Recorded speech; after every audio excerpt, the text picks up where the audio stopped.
The hard truth, people, is sometimes you gotta let things go. There are some schools that you would think have been here a long time, and come to find out, they're all in the game. But what happened to the family members of the SWAT? Honestly, some chose a better path. One folded, one no longer plays football. I believe they farm, if you will. Looking at past champions, yeah, I could pull up the past and say the last time Texas Southern was even in the conversation to be a SWAC champion was 1968. Last time before that, they shared. They've never actually had an outright championship. I can say Texas Langston College has more championships than Texas Southern. Wiley College has more. But that's going in the past. So you're probably thinking, Coach, what the hell are you talking about now? You talking about demoting schools from the SWAC? Yes. Yes, I am talking about demoting schools from the SWAC. There are times when you got to look at yourself, look at the competition, look at your people around you and realize, are you helping me or are you hurting me? Now, there was a total of 6 schools that were no longer part of the SWAC. But I was told not to include Bishop because they don't exist anymore, and Paul Quinn, like I said before, farms. Apparently, the football field was more valuable as a farm than it was playing football. But these 4 schools in particular, they hold history. They hold lineage in the SWAC. But they're not brought up or taught as the same schools. So, Coach, who would you talk about demoting? Who would you talk about replacing? You want schools that are like-minded, schools that are going to be on the same level and or a school that can at least pretend to be competitive. And honestly, to me, it's 2 schools. Looking at the football aspect of it, it's football, purely football. You can't get rid of A&M, Prairie View, because they are the only remaining from the beginning. So you get a stay. On the west part, the SWAC West, I can only think of one school I will look to demoting from the SWAC.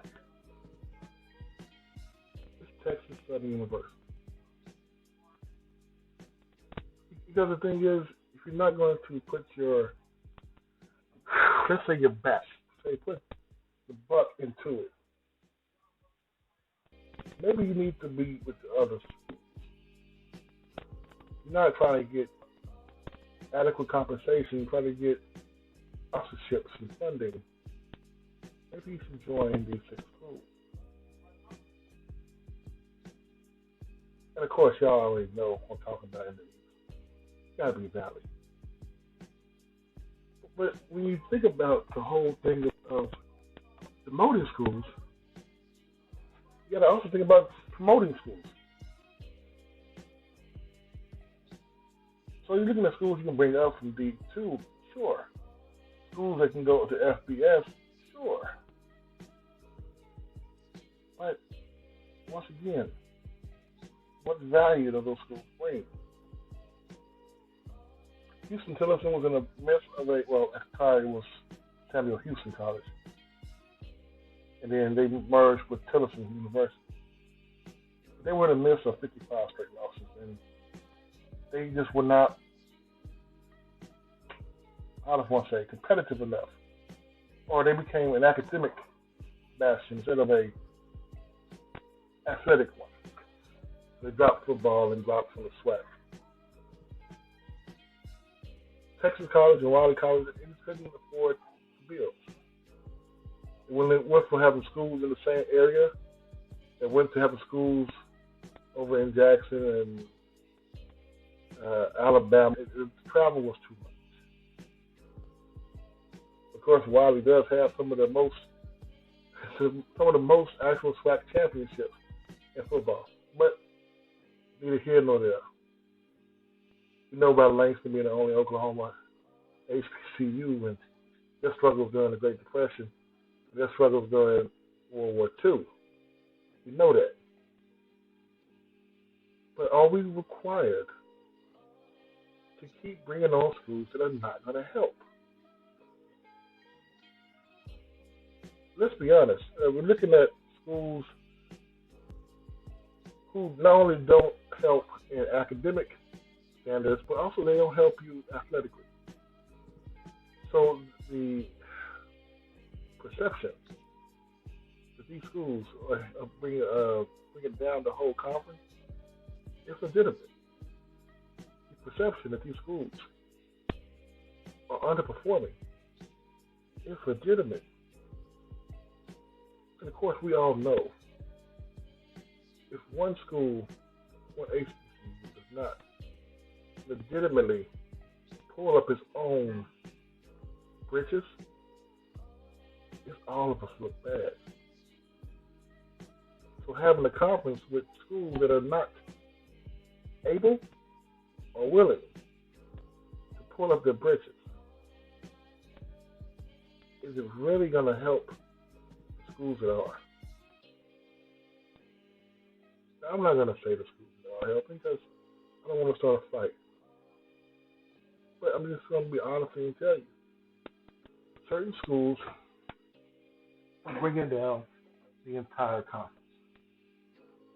It's up to us to find out how we can go ahead and either get those schools up or let those schools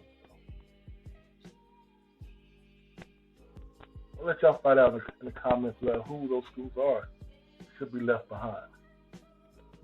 But at the same time you're talking about what schools should be left behind, you can figure out how to bring those schools up. Because we know the lack of funding is going to be the first thing people are going to say. We're not getting funded by the government. I get that. But the government ain't been funding you for hundreds of years. That can't be an argument right now.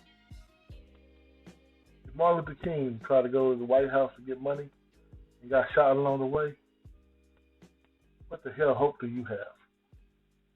Coach, I'm out.